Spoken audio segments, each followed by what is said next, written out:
Hello, my name is Dominic, and this is my take on the ethical use of AI in advertising copywriting.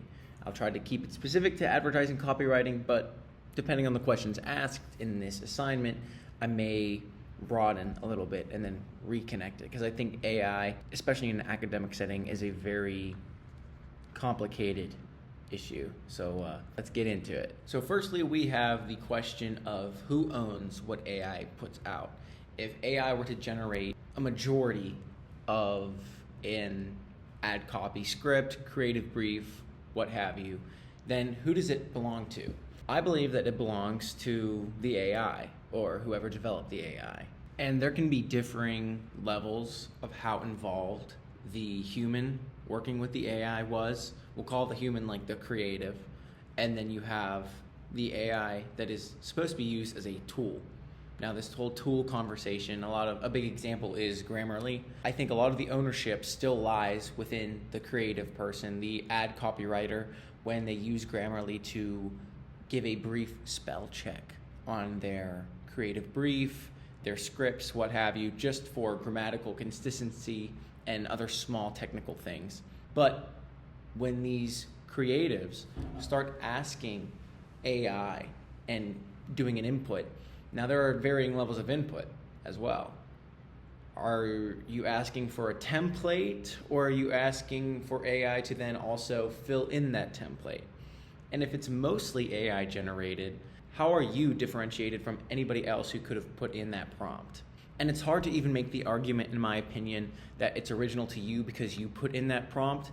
The sources that AI uses and what these language models will use to generate a response to your prompt, they don't own that either. The companies like Google and OpenAI, who own these language models, they don't own the sources that some of these AIs are pulling from. You cannot claim originality. And when you can't claim originality, then the ownership is going to fall into the domain of the provider of the AI. And then later, when you peel back the curtains and kind of dissect where they're getting it and where these prompts are coming from, then that's where the ownership is dispersed. So when it comes to who worked on a project, the crediting process for the project should reflect this dispersion and distribution of who's responsible and who made what. It's a case-by-case basis, really.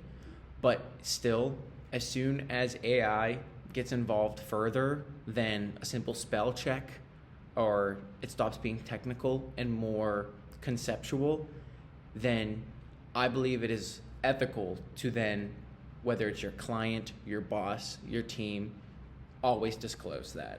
AI needs to be cited as if it is a source written by somebody else.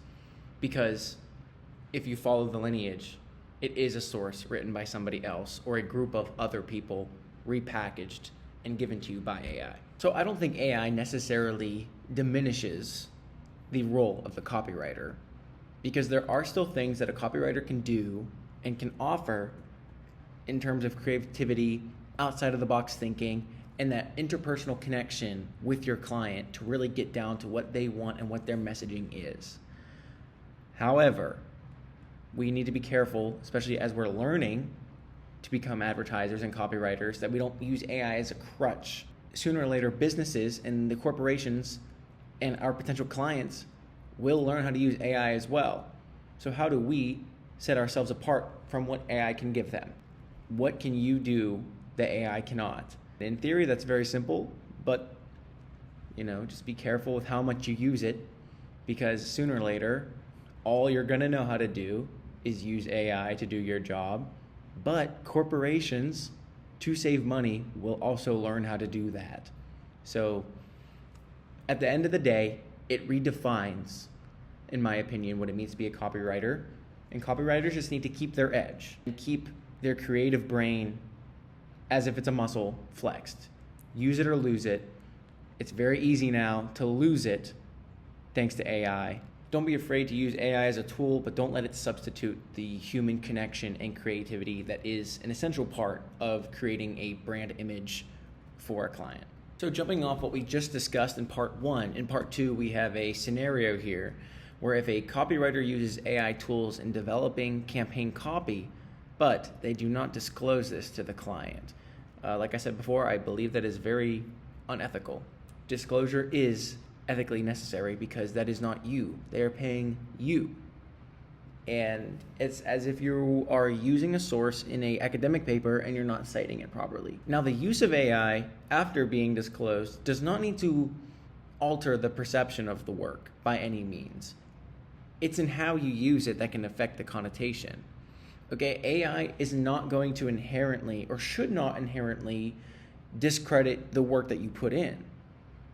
But depending on how you use the AI, it can discredit not your work, but the fact that it is your work in the first place. And I think that is the biggest apprehension that people will have with AI. And agencies, advertising agencies, should establish formal policies regarding AI disclosure, because not only would this establish a sense of trust within the clients that these advertisers are working for, but it would just create like a certain baseline of what's in play, what's out of play, because even when AI can be really useful as a tool and not used in ways that other people may deem immoral, sometimes as soon as the AI flag goes up, people get very apprehensive. And if there is a very clear stipulation and guideline saying we use AI like this, not like this, that whole mess of a conversation can be clarified right at the top of business so that the client and the advertiser can get working together.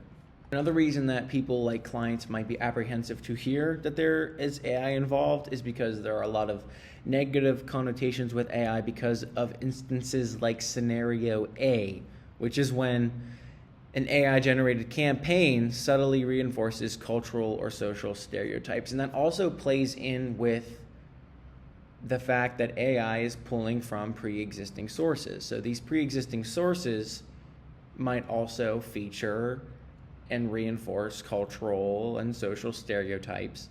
And this is why as AI becomes more and more utilized, the human touch is still very important, because sometimes AI can't catch that, especially if it's AI generated. They might not know if it's insensitive.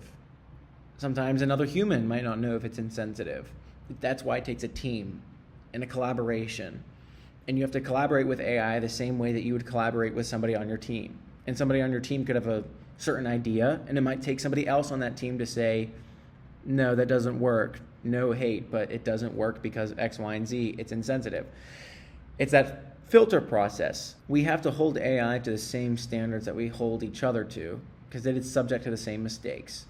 These biases emerge just because of how they're fed by the sources, and that could be a PR disaster for the company if they accidentally endorse insensitive stereotypes that would not go over very well at all. So that is why the human touch is still important when using AI. Within advertising, an ethical boundary that I believe should never be crossed is when you use AI in substitution for human creativity and human work. And this involves ad copy. This involves images, video. None of that should be AI generated. Not only is that, in my opinion, unethical, but I don't think that will go over very well with audiences. That is not very appealing to audiences. And advertisements specifically are based on a lot of creativity. And how do we capture and win over the minds and hearts of our audience? How do we establish that connection? Connection is between two humans. There is no connection to be made between a human and an AI.